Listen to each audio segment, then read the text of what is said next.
Hello, my name is Inscription Nation. Today I'm going to be using the Fiend Yeti and the normal Yeti to figure out which one is better and which one is worse. Now in my opinion the Fiend Yeti is worse and the normal Yeti is in a way better for PvP.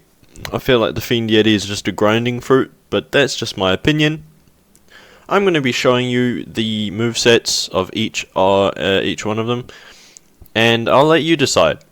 But yeah, anyways, let's get started.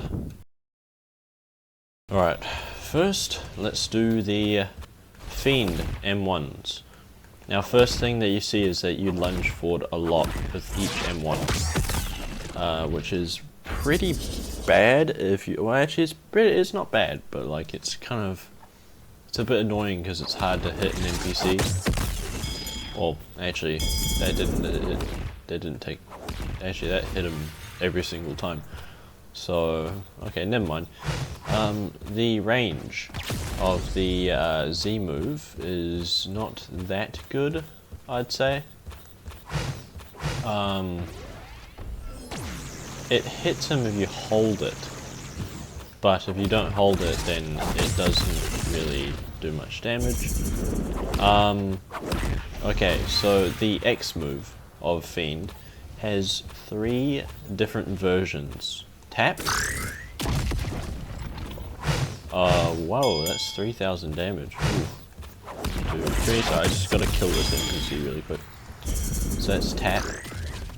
3038. Actually, I should take off my accessory, because I'm using something. The accessory I'm using increases my damage, so that's actually 2,642.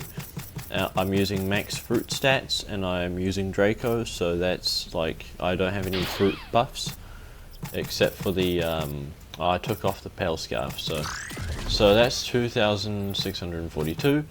Let's use the second version of the X move, which if you charge for 2 seconds, that's 3,405. That's pretty good. Alright, and then X move, fully charged. Much larger AoE, that actually hit the ground, so it didn't actually hit the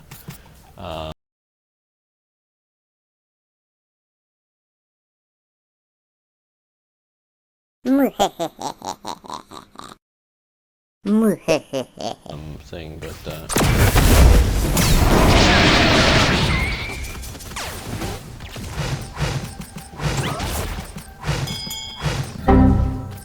what?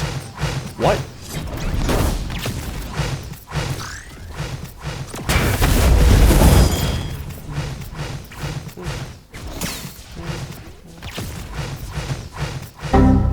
Why isn't it working? Why isn't it actually hitting it?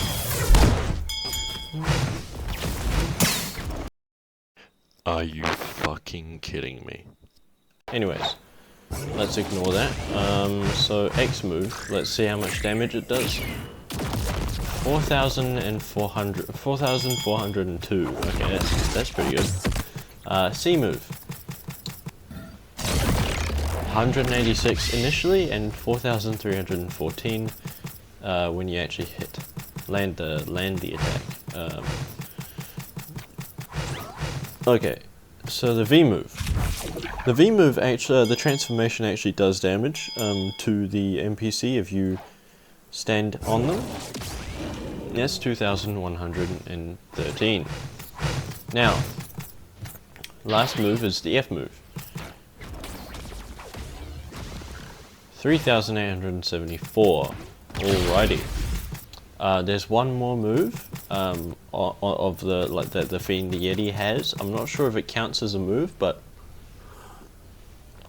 it's a passive ability, or not really passive because you have to activate it, but it's an ability that you have no matter what, which is the dash move. Fuck off, you wanker.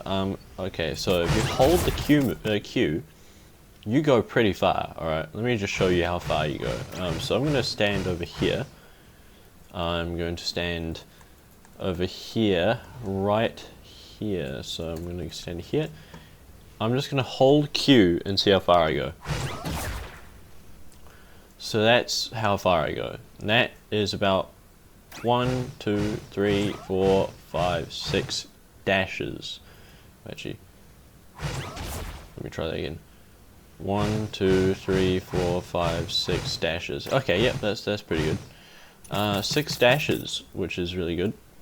Okay, now I'm going to untransform, and I'm going to go down, and as you can see, I have the Yeti. What the? Was that a bunch of rockets for a second? Okay. Anyways, I'm going to be using Yeti. The base Yeti. First thing you notice, everything's different. You don't get the dash move, but you do get an after image when you flash step. The only downside is, if you're using Draco, your flash step no longer actually does damage, since you do you have an after image. Okay, anyways. So that's 5,039. Pretty sure the Fiend Yeti did more damage, so that's pretty good. Yeah, I'm pretty sure my Fiend Yeti like got the NPC, like killed the NPC with like when I used all my M1s. But anyways, so first thing, the Z move. Obviously, as you can see, the range is much larger than the Fiend Yeti. I kill him in 2 claps. Wait, how much damage is that again? 3,625. Okay, now the snowball. You don't need to charge this, and it does 3,800 initially, and the snowballs that come afterwards do more damage. As you can see, snowballs, you know, the snowballs that come afterwards, they deal a lot of damage as well. C move. 4,332. Okay. And then the transformation, which I will use on you over here. Actually, that's a little bit more than the Fiend Yeti, because I remember the Fiend Yeti being 2,113. So that's good. Well, actually, that's not good for the Fiend Yeti, but you know, it's 3,890. Ooh, I feel like that's much less than the Fiend Yeti. Okay, so if you're hearing a washing machine in the background, it's because I'm filming this at 9 PM in the afternoon, like hours after I recorded this.